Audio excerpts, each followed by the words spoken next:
Selamat hari Minggu, jemaat yang dikasihi Tuhan. Selamat datang dalam ibadah online Gereja Presbyterian Orchard Singapura. Mungkin sebagian besar dari kita masih ingat dan sangat familiar dengan ibadah online, khususnya pada saat pandemi. Namun kali ini ada satu yang berbeda. Kalau dulu saat pandemi kita tidak pernah tahu kapan kita akan kembali untuk beribadah bersama secara onsite di gereja. Kali ini kita tahu bahwa minggu depan kita akan kembali bersama-sama beribadah secara onsite di Suntec City. Mungkin susah mencari tempat ibadah alternatif di Singapura, tapi lebih susah mencari tempat penginapan di kota Bethlehem 2000 tahun yang lalu. Palungan, tempat yang sederhana, dipakai Tuhan untuk menjadi awal kisah damai sejahtera Allah bagi dunia, sehingga kita semua boleh bersyukur. Sesederhana apapun tempat kita beribadah, dimanapun kita berada, tidak ada yang bisa menjauhkan kita dari kasih Allah. Damai Allah tidak terbatas tempat. Firman Tuhan hari ini akan disampaikan oleh Pendeta Petrus Budi Setiawan. Dan sebelum kita mulai ibadah pada hari ini, mari kita bersama-sama mengambil waktu teduh sebentar. Kita siapkan hati dan pikiran dan kita minta pimpinan Roh Kudus. Mari kita mengambil saat teduh.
Jemaat Tuhan, mari kita bangkit berdiri. Kita dengarkan panggilan Tuhan kepada kita untuk beribadah pada hari ini berdasarkan Mazmur 104 ayat 33. Aku hendak menyanyi bagi Tuhan selama aku hidup. Aku hendak bermazmur bagi Allahku selagi aku ada. Mari kita responi panggilan Tuhan dengan bersama kita nyanyikan pujian Putri Sion, nyanyilah.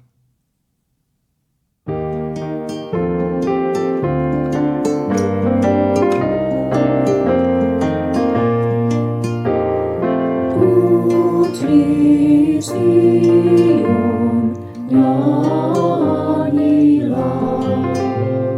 soraklah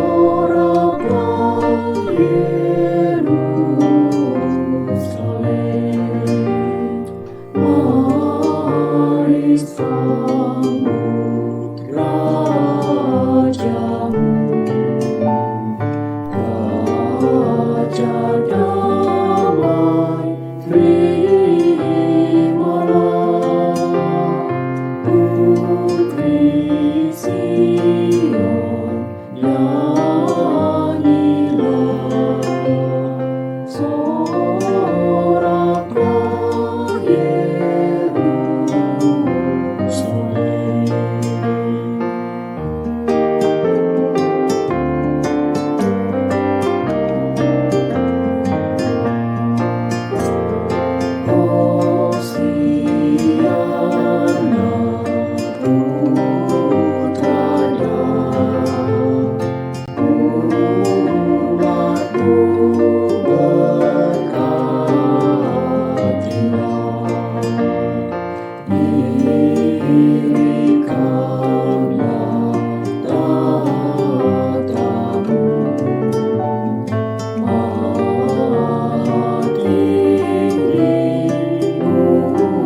Salam Raja mulia, Raja damai abadi, Putra Allah yang kekal. Hosiana putranya, salam Raja mulia.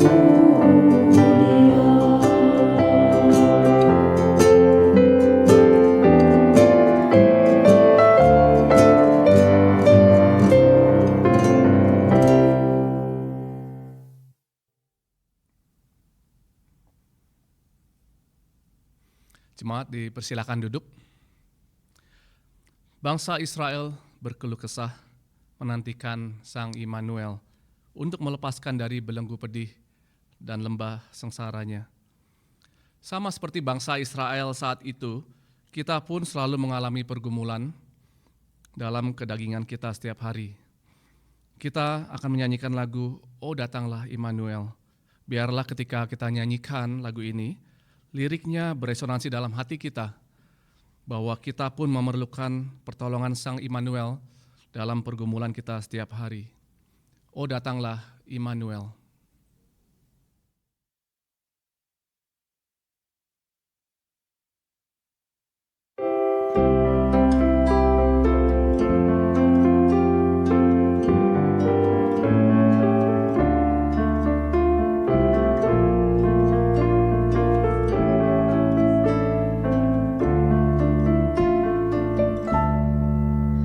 Oh datanglah Immanuel, tebus umatmu Israel, yang dalam berkeluh kesah menantikan penolongnya. Bersoraklah, hai Israel, menyambut Sang Immanuel.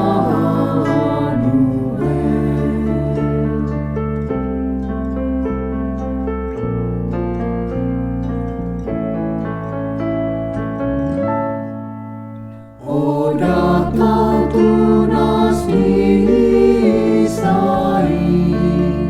patahkan belenggu pedih, dan umatmu lepaskanlah dari lembah sengsaranya. Bersoraklah, hai Israel, menyambut Sang Immanuel.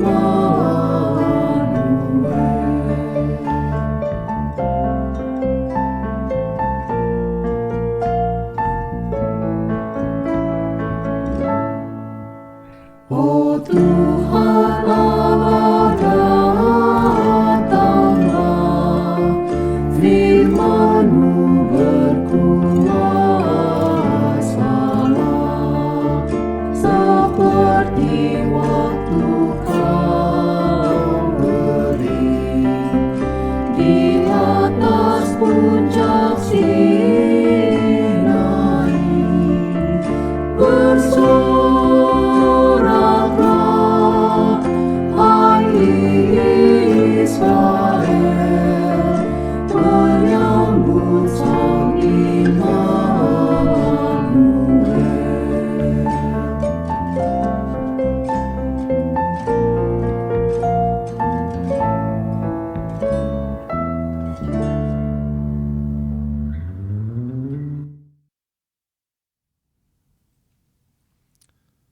Jemaat diberikan waktu untuk menaikkan doa pengakuan dosa secara pribadi. Mari kita berdoa.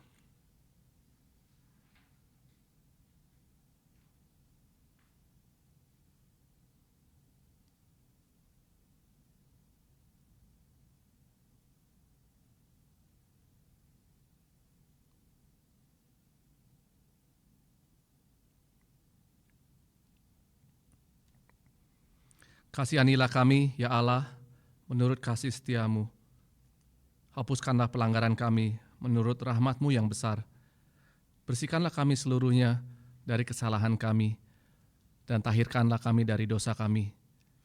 Sebab kami sendiri sadar akan pelanggaran kami senantiasa bergumul dengan dosa kami. Terhadap Engkau sajalah kami telah berdosa.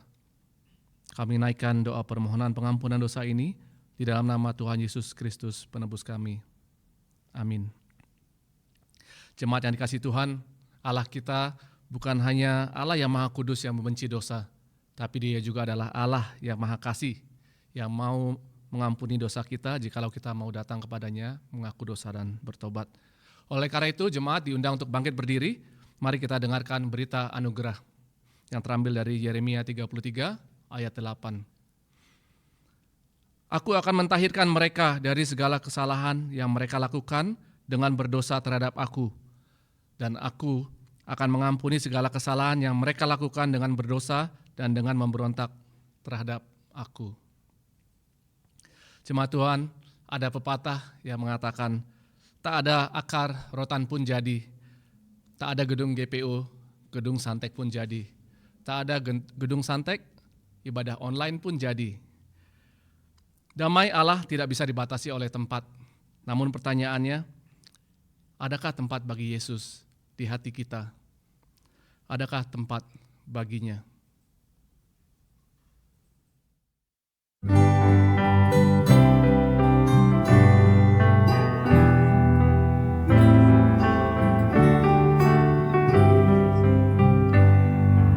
Adakah tempat baginya yang menanggung dosamu?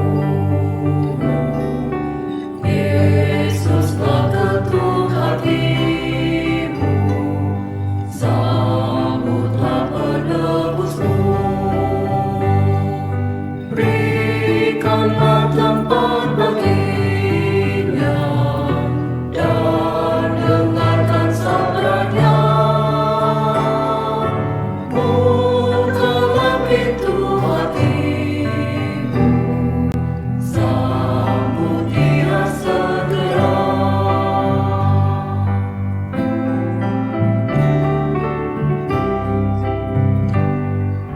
Bila hanya nikmat dunia kau kejar selalu tulus, kau tempat pun tiada lagi bagi Yesus penebus. Berikanlah tempat baginya dan dengarkan sabdanya. Bukalah pintu hatimu, sambut Dia segera.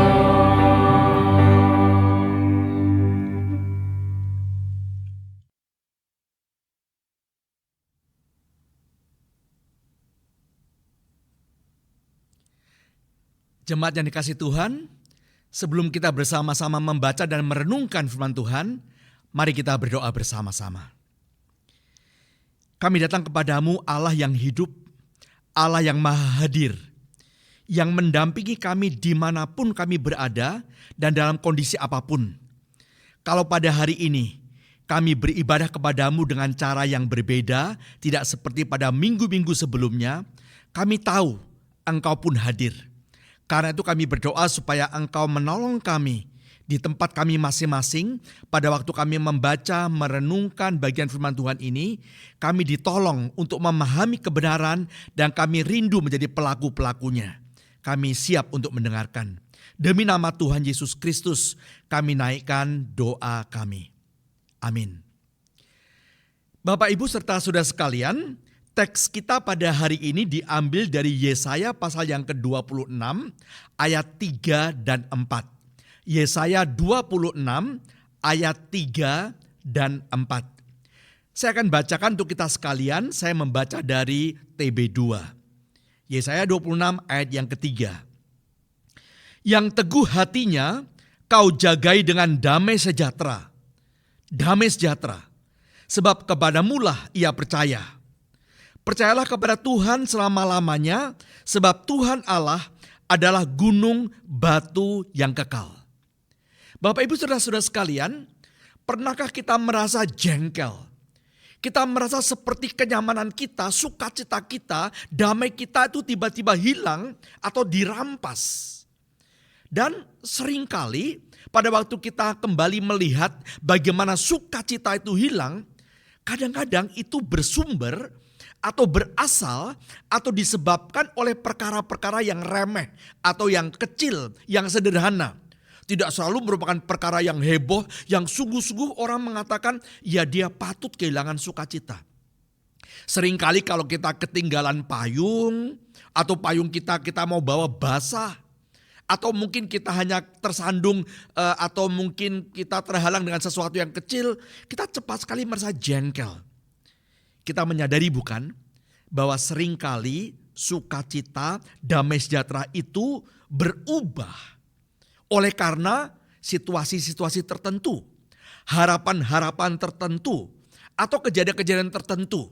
Betapa mudah goyahnya damai sejahtera kita. Nah, kita membaca di bagian yang kita baru saja baca bersama-sama tadi, Yesaya 26 tadi. Ini adalah sebuah nyanyian kepercayaan yang dinyanyikan di tanah Yehuda sebagai ungkapan tempat perlindungan dan damai yang berasal dari Allah. Bangsa Israel menyadari atau disadarkan bahwa damai sejahtera mereka itu bukan terletak kepada tempat tertentu, situasi tertentu, orang tertentu, atau misalnya pengharapan tertentu, kekuatan militer, bantuan dari negara lain, dan seterusnya. Kalau kita membaca di ayat yang ketiga dikatakan demikian, yang teguh hatinya kau jagai dengan damai sejahtera.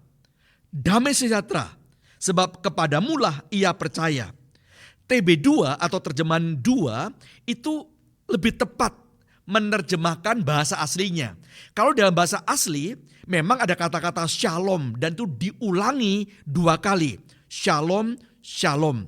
Beberapa terjemahan lain mengartikannya dengan complete peace.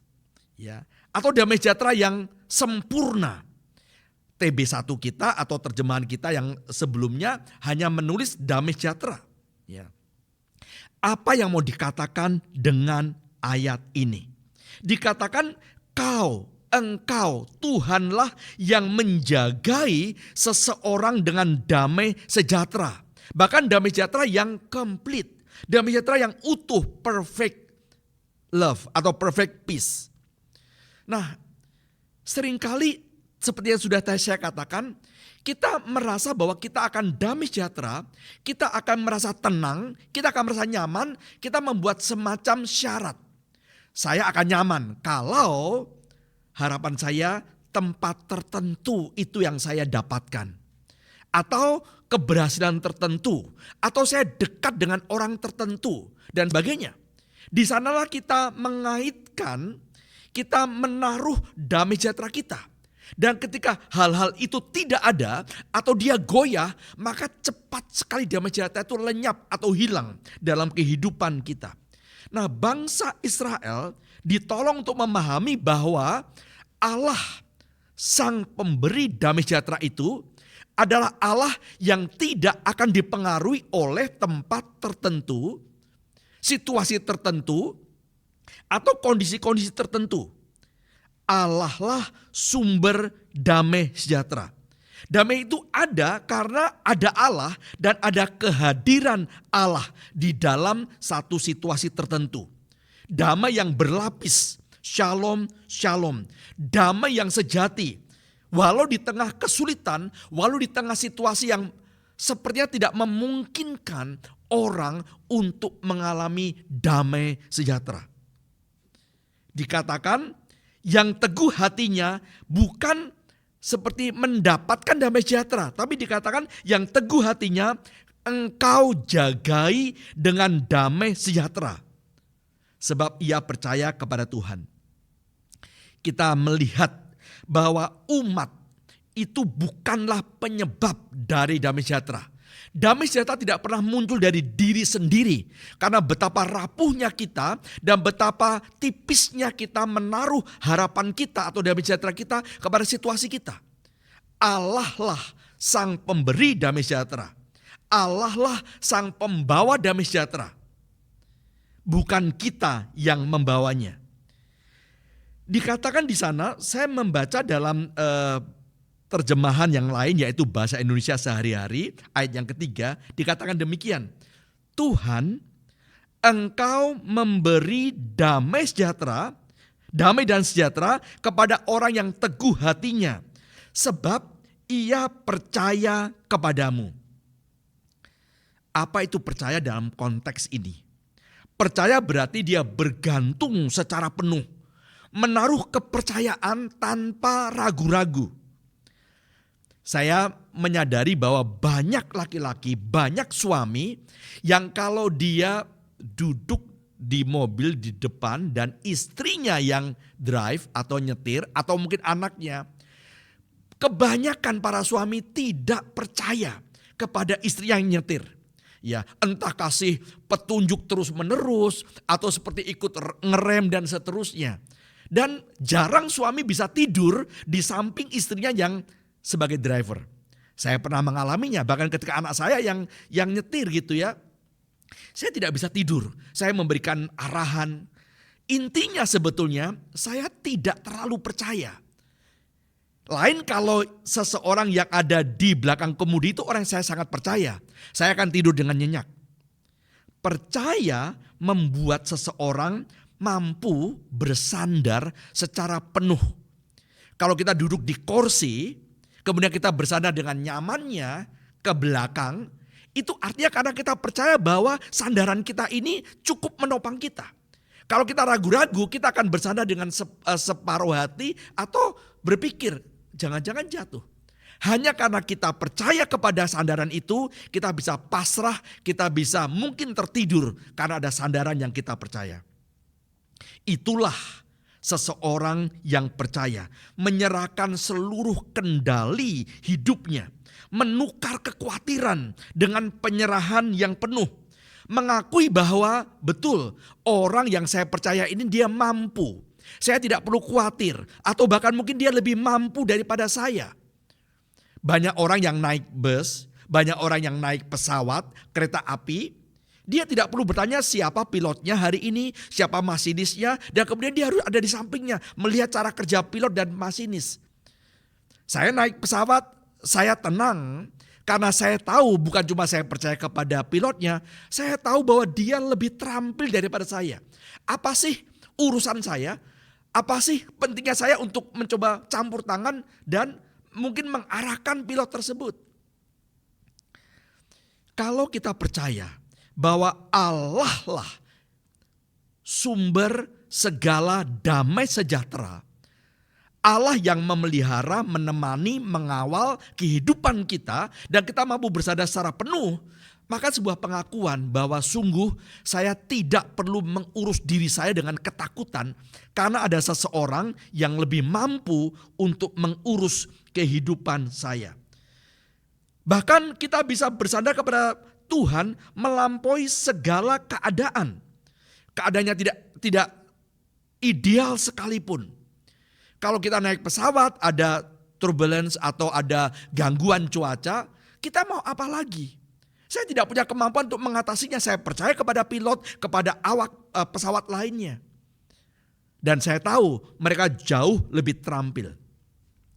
Ada banyak hal yang kita merasa saya ini lebih memahami, lebih menguasai, lebih cakap, lebih bisa mengatur sesuatu yang membuat saya lebih nyaman.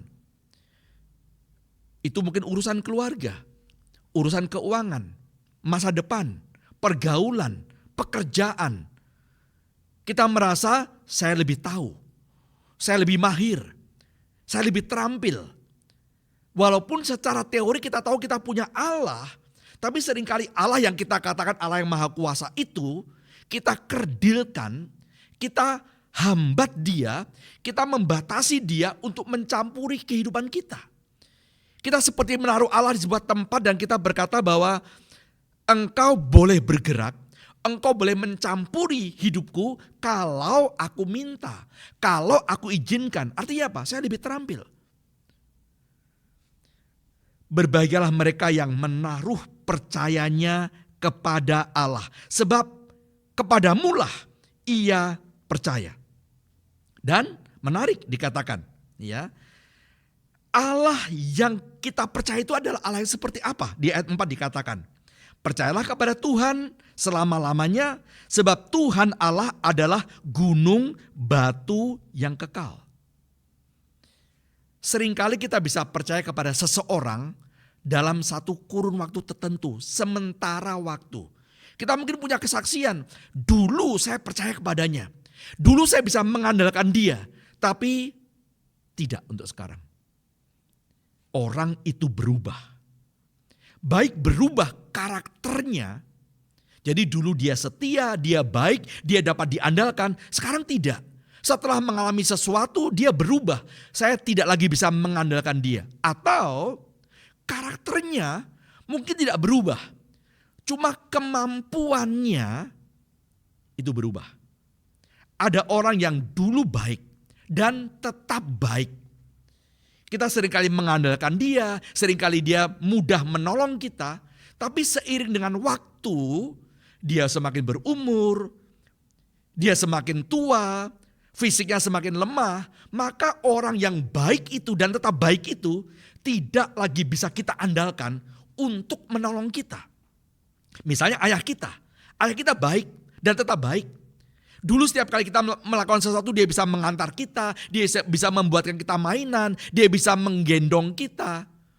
Tapi ketika ayah kita berumur 75 tahun, 80 tahun, maka ayah yang baik dan tetap baik itu, dia tidak lagi bisa diandalkan. Saya ingat tentu waktu kecil saya sering digendong oleh ayah saya. Tapi ketika ayah saya berumur 75 tahun, saya tidak bisa lagi mengandalkan dia untuk menggendong saya. Allah kita adalah Allah yang dapat diandalkan dahulu, sekarang, dan sampai selama-lamanya. Karena dikatakan dia adalah gunung batu yang kekal, stabil, tidak berubah, solid. Ini menjadi dasar bagi kita untuk pengandalan kita selama-lamanya. Kalau kita melihat banyak orang yang mengandalkan Allah, para tokoh-tokoh iman. Kita mengandalkan Allah dan kita akan berpesan yang sama kepada anak cucu kita.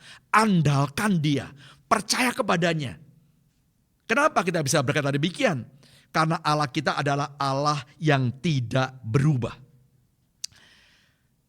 Kalau kita kontekskan atau kita berbicara dalam minggu-minggu ini, kita ada di minggu Advent, berkaitan dengan Natal atau kehadiran Kristus, kita sangat tahu dan kita yakin bahwa Kristus Yesus yang lahir ke dunia, dia adalah Allah. Allah yang kekal itu, gunung batu itu. Kalau kita melihat dalam konteks perjanjian baru, Yesus disebut dengan Raja Damai. Dia berkata, damai sejahteraku kuberikan kepadamu. Dia adalah Allah yang sanggup memberikan damai sejahtera. Ketika para murid dalam kondisi ketakutan, cemas, panik, ketika ada badai, Yesus berkata, diam dan tenanglah. Dia bisa menghalau ketakutan, kecemasan, kegalauan hati kita, dan dia memberikan peace atau damai sejahtera. Dia membuka jalur damai dari manusia kepada Allah. Yesuslah sang damai itu. Maka perjalanan iman kita, perjalanan hidup kekristenan kita, perjalanan rohani kita ada dalam pengawalan Kristus, sang juru damai dan sang pemberi damai. Apapun, dalam pelayanan, dalam keluarga, dalam perubahan hidup, dalam transisi tempat, transisi usia, transisi pekerjaan, Kristus ada di sana. Damai bukan cuma sekedar hadiah dari Allah atau dari Kristus. Damai adalah sang Kristus itu sendiri. Memiliki Kristus berarti kita memiliki damai itu. Setiap kita mau tidak mau pasti akan mengalami perubahan. Dalam kehidupan pribadi, transisi usia. Dari mulai anak, remaja, pemuda, dan seterusnya. Dan setiap perubahan itu potensial untuk dia mengangkat atau mencabut damai sejahtera. Ada ketakutan-ketakutan baru, ada perasaan tidak nyaman dengan masa depannya. Orang bisa berganti pekerjaan, berganti tempat tinggal, berganti rumah. Dalam konteks keluarga, dulu tidak punya anak, sekarang punya anak. Bagaimana dengan kehidupan anak-anak kita? Biaya sekolah, bagaimana apakah mereka akan dapat pekerjaan kelak? Dalam kehidupan berkomunitas, tentu kita masih ingat, kita pindah dari GPO, kita ke Santek. Mungkin itu juga menguras damai sejahtera kita. Apakah Allah akan menyertai kita? Allah akan ada di sana juga seperti kita melihat gedung gereja yang kita kasihi, yang kita sayangi di GPO. Ingat, Allah kita adalah Allah gunung batu yang kekal itu. Damai tidak bergantung kepada tempat, tidak bergantung pada situasi tertentu. Damai sejahtera bisa ada di dalam kekalutan. Damai sejahtera bisa ada di dalam perubahan, di dalam kepanikan. Sepanjang kita tahu siapa yang menggandeng tangan kita. Seorang anak yang melewati pasar yang demikian ramai, atau mungkin ada banyak pencopet, banyak penjahat. Ketika dia digendong oleh ayahnya, mungkin dia bisa tidur nyenyak. Kenapa? Karena dia tahu, sekalipun pasar itu adalah tempat di mana bisa timbul kejahatan, pasar begitu ribut, pasar begitu mungkin mencekam bagi banyak orang, dia tahu siapa yang menggendong dia. Saat kita cemas, lelah, atau merasakan kehilangan kendali atas hidup kita, arahkanlah hati kita untuk bersandar kepada Allah dan bukan berjuang untuk kita menghadirkan damai sejahtera, create the peace itu. Seakan-akan damai sejahtera itu ada dalam diri kita, perlu kita munculkan. Berkali-kali Alkitab mengatakan damai sejahtera dari Allah, bahkan damai sejahtera yang melampaui segala akal, akan memelihara, will guard, akan memelihara hatimu, kehidupan kita. Mari belajar untuk mengaitkan damai kita kepada keberadaan Allah yang kekal itu. Saat kita berjalan dalam sebuah proses perjalanan iman yang panjang, ingat, Yesus mengawal kita. Yesus adalah Allah yang bukan cuma menunggu kita di ujung. Ada banyak orang yang encourage kita, menyemangati kita, mengatakan ayo jalan, ayo lari, ayo ke sini. Dan dia menunggu di ujung. Tentu itu encouragement yang baik juga melihat ada orang di pita finish. Tapi Allah kita bukan Allah yang menunggu di ujung. Dia adalah Allah yang menolong kita dari mula dan dalam perjalanan dan sampai pada akhirnya. Dia adalah Allah yang memegang kita dengan tangan kanannya itu. Yang pada waktu kita jatuh, pada waktu kita terhambat, pada waktu jalan kita lambat, dia menunggu kita. Dia mengangkat kita. Dia menopang dan dia mengokohkan kita. Dia memampukan kita untuk melewati setiap perjalanan hidup kita. Sekali lagi, Allah bukanlah Allah yang ada di ujung, tapi Allah yang menyertai kita langkah demi langkah. Saat kita menghadapi ketidakpastian di masa depan, bagi kita dahulu dapat kita ketahui, sekarang sedang kita jalani, dan masa depan adalah misteri. Berapa banyak di antara kita yang sangat optimis dengan masa depan, melihat ramalan orang akan ekonomi di tempat kita berada masing-masing, kesulitan mencari pekerjaan, kesulitan untuk bertahan di pekerjaan. Seringkali orang merasa no hope, give up. Dan mungkin di titik itu dia berkata punya Tuhan pun tidak terlalu bermanfaat. Punya Allah pun tidak ada bedanya. Dan mungkin dia mulai tergoda untuk melakukan hal-hal yang membuat dia merasa lebih pasti, lebih nyaman, lebih damai dengan hal-hal yang dia pikir kalau begini akan lebih baik bagi saya. Saya lebih nyaman, saya lebih tenang. Harapan itu bisa saya pegang. Dan dia akan mencoba membeli damai sejahtera dengan menukar imannya. Dengan menukar ketaatannya. Seperti Esau yang dengan mudah menukar hak kesulungannya. Pada waktu dia tidak nyaman, dia gelisah, gak ada sukacita. Pada waktu dia kelaparan, yang sesaat itu. Maka dia berkata, saya harus kenyang, saya harus menikmati makanan itu, saya harus mendapatkannya. Dan itu akan pasti membuat saya nikmat, saya kenyang, saya nyaman. Apa yang harus dibayar untuk membeli sukacita, damai sejahtera sementara itu? Hak kesulungan. Sesuatu yang sangat penting, sesuatu yang bernilai kekal dan rohani. Demi mendapatkan kepastian menurut dia, kepastian kenyamanan sesaat. Ada banyak hal yang dunia dalam pengaruh si jahat tawarkan kepada kita. Kamu mau lebih pasti hidupmu damai? Kamu mau lebih pasti masa depanmu terjaga? Kamu mau lebih pasti kamu nyaman ke depan? Kamu, keluargamu, anak-anakmu? Kenapa tidak begini? Kenapa tidak begitu? Maukah engkau membeli damai itu daripadaku, kata si jahat. Dan tanpa pikir panjang banyak orang membelinya dengan harga, yaitu mengorbankan ketaatan, kepasrahan kepada Tuhan. Dia berganti Tuhan, dia berganti penopang hidupnya. Dia merasa bahwa Allah tidak sanggup menopang dia. Dan si jahat dengan tawaran-tawaran menarik merupakan penopang yang dia akan pegang. Bapak Ibu, sekali lagi Alkitab mengatakan, mereka yang menaruh harap dan percaya kepada Allah, Allah akan menjaga orang tersebut dengan damai sejahtera. Damai sejahtera yang komplit, damai sejahtera yang sempurna. Yaitu orang-orang yang menaruh percayanya, menaruh harapannya, pasrah kepada Allah, sang gunung batu itu. Dan kita telah memilikinya. Yesus sang juru damai itu telah hadir ke dunia. Kita mengenalnya. Dia menyelamatkan kita. Dia membangun damai kita dengan Allah dari awal. Dan dalam perjalanan hidup kita. Sampai kemudian kita mengalami damai yang sejati itu. Kelak pada waktu kita berjumpa dengan Allah muka demi muka. Jangan menukar apapun. Jangan membeli damai dari dunia. Supaya kita mengalami kebahagiaan yang Allah sediakan kepada orang-orang dalam segala situasi. Dimanapun Anda berada. Apapun yang kita alami.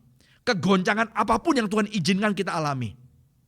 Orang yang bergantung kepada Allah, dia akan mengalami damai sejahtera. Mari kita rasakan gendongan Tuhan, topangan Tuhan. Ketika dunia sedang kalut, masa depan kita rasanya gelap.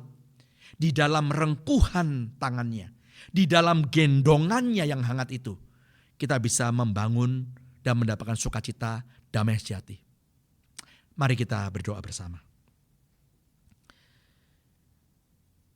Kepada Allah, sumber damai itu, kami datang. Kami bersyukur. Damai itu bukanlah sesuatu yang harus kami munculkan, kami usahakan dalam kehidupan kami. Yang mungkin tertanam di dalam hati kami. Sesungguhnya kami miskin damai. Sesungguhnya kami pengais. Kami orang-orang yang kekurangan damai. Daripadamulah damai itu akan meluap, akan melimpah. Kami rindu memiliki bukan saja pengenalan, pemahaman, tapi kepercayaan dan kepasrahan kepada Engkau, sumber segala damai itu.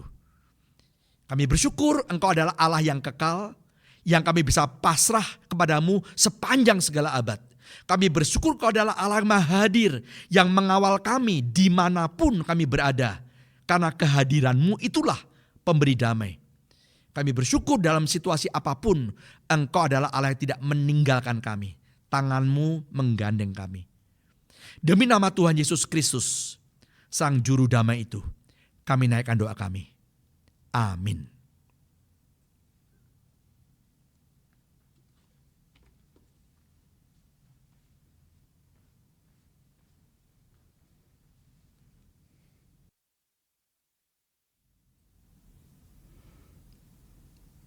Kami mengundang para jemaat untuk bangkit berdiri. Mari kita mengikrarkan iman pengakuan rasuli kita yang berbunyi demikian. Aku percaya kepada Allah, Bapa yang Maha Kuasa, Khalik langit dan bumi, dan kepada Yesus Kristus, Anaknya yang tunggal Tuhan kita, yang dikandung dari Roh Kudus, lahir dari anak darah Maria, yang menderita sengsara di bawah pemerintahan Pontius Pilatus, disalibkan, mati dan dikuburkan, turun dalam kerajaan maut. Pada hari yang ketiga, bangkit pula di antara orang mati, naik sorga, duduk di sebelah kanan Allah, Bapa yang Maha Kuasa. Dan dari sana ia akan datang untuk menghakimi orang yang hidup dan yang mati. Aku percaya pada Roh Kudus, gereja yang kudus dan am, persekutuan orang kudus, pengampunan dosa, kebangkitan tubuh, dan hidup yang kekal. Amin. Berikut ada beberapa penegasan warta. Puji Tuhan, melalui tahap nominasi selama 3 minggu sejak 28 September sampai 12 Oktober 2025. Tahap konfirmasi selama 2 minggu sejak 9 sampai 16 November 2025 dan tahap pemilihan selama 23 dan 30 November. Berikut adalah nama-nama anggota majelis yang terpilih untuk periode 1 Januari 2026 sampai 31 Desember 2028. Yang pertama adalah Boas Junior Wibowo. Yang kedua adalah Edward Panagian Pasaribu. Yang ketiga adalah Feni Anggraini Santoso. Dan keempat adalah Ruth Pasagirik Alu. Apabila tidak ada keberatan yang sah dari jemaat, maka nama-nama di atas akan diteguhkan menjadi anggota MJGPO periode Januari 2026 sampai Desember 2028 pada hari Minggu 11 Januari 2026. Terima kasih atas dukungan dan partisipasi jemaat sekalian dalam proses pemilihan yang sudah berjalan. Tuhan memberkati dan memimpin gerejanya. Yang kedua adalah cuti pengerja. Yang pertama adalah Bapak Pendeta Petrus Budi Setiawan akan mengambil cuti pada tanggal 14 sampai 19 Desember 2025. Bagi jemaat yang memerlukan pelayanan dapat menghubungi Pendeta Anton Simangunsong atau Pastor Michael Kang atau Sekretariat Umum melalui email sekretariat@gpoorchard.org. Pastor Michael Kang juga akan mengambil cuti pada tanggal 9 sampai 11 Desember 2025. Bagi jemaat yang memerlukan pelayanan dapat menghubungi Pendeta Anton Simangunsong, Pendeta Budi Setiawan, dan Sekretariat Umum melalui email sebagai berikut. Kemudian juga ada berita untuk cuti sekretariat. Saudari Ming Ming akan mengambil cuti pada tanggal 8 sampai 12 Desember 2025. Bagi jemaat yang memerlukan pelayanan administrasi sementara dapat menghubungi Pendeta Anton Simangunsong, Pendeta Petrus Budi Setiawan ataupun mengiriman email ke sekretariat@gpoorchard.org. Mari jemaat kita berdoa syafaat. Bapa yang baik, kembali kami datang ke hadapan-Mu. Kami mengucap syukur atas firman yang baru saja kami dengarkan. Biarlah firman itu boleh bertumbuh, berakar, serta berbuah dalam hati setiap jemaat. Kami juga berdoa bagi teman-teman kami yang sedang sakit, yang berada dalam masa pemulihan, serta bagi ibu-ibu yang sedang mengandung. Kiranya tangan-Mu senantiasa menjaga, memelihara, dan meyakinkan mereka bahwa Engkau hadir dalam setiap pergumulan yang mereka hadapi. Kami juga berdoa untuk pergumulan-pergumulan jemaat yang lain, baik hidup mereka dalam hal keuangan, keluarga, maupun masalah pribadi lainnya. Biar kiranya Roh Kudus selalu mau menghibur, melembutkan hati, dan memulihkan hidup mereka. Dan sungguh dalam masa Advent ini, kami mau berdoa agar menempatkan kasih Tuhan dalam hati kami dan selalu memimpin hidup kami ini untuk hidup seturut dengan kehendak-Mu, sambil kami juga menantikan kedatangan-Mu untuk kedua kalinya. Kami juga mau menyerahkan kota Singapura ini, tempat kami tinggal. Kiranya Tuhan memberkati dan memberkati hikmat kepada para pemimpin negara sehingga damai sejahtera dari Tuhan boleh terus terpelihara. Demikian juga kami mau berdoa untuk kondisi Indonesia, secara khusus bagi para korban banjir yang ada di Sumatera.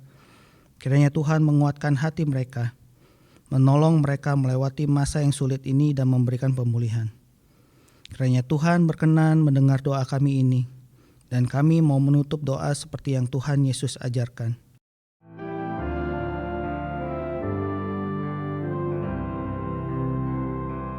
Bapa kami yang di surga, dikuduskanlah nama-Mu, datang kerajaan-Mu, jadi kehendak-Mu, di bumi seperti di surga. Berikanlah kami pada hari ini makanan kami yang secukupnya, dan ampunilah kami akan kesalahan kami, seperti kami juga mengampuni orang yang bersalah pada kami, dan janganlah membawa kami ke dalam pencobaan, tetapi lepaskanlah kami daripada yang jahat, karena Engkau-Lah yang mempunyai kerajaan dan kuasa dan kemuliaan sampai selamanya.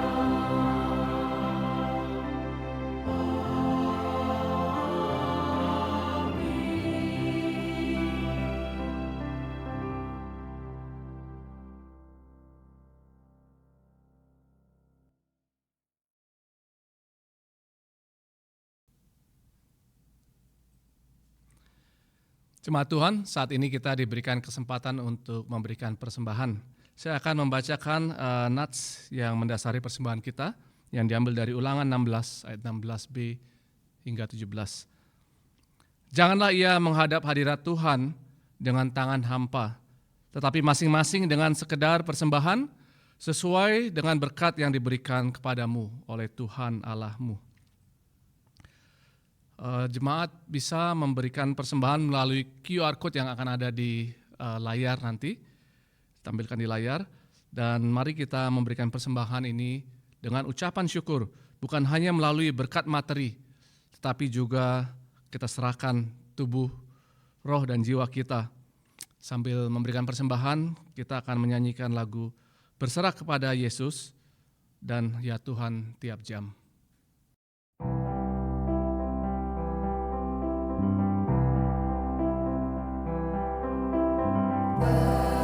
Berserah kepada Yesus, tubuh, roh, dan jiwaku. Ku kasihi, ku percaya, ku ikuti Dia terus. Aku berserah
kita akan mengakhiri ibadah kita pada hari ini.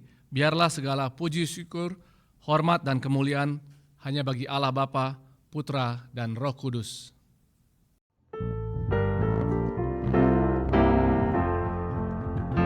Praise God, praise God, praise God who saved my soul.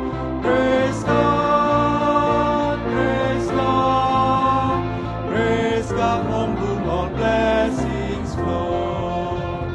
Praise God from whom all blessings flow. Praise Him, all creatures here below. Praise Him above and praise Father, Son, and Holy Ghost.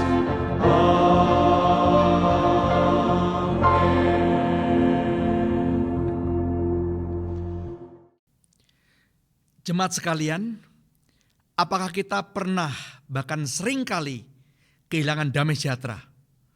Mungkin itu karena kita tidak menaruh percaya kepada pribadi yang tepat, yaitu gunung batu yang kekal itu. Hari ini kita diingatkan untuk percaya kepada Dia dengan sepenuh hati, dan biarlah Dia mengawal kehidupanmu dengan damai sejahtera sepanjang segala masa. Arahkanlah hatimu kepada Allah dan terimalah berkat-Nya. Kiranya kasih, kemurahan, serta damai sejahtera yang berasal dari Allah kita, gunung batu yang kekal itu, Allah Bapa, Putra dan Roh Kudus, Ia akan mengawal kehidupanmu kemanapun engkau pergi, dimanapun engkau berada, situasi apapun yang engkau alami. Damai itu akan mengawal engkau mulai dari hari ini sampai selama-lamanya. Amin.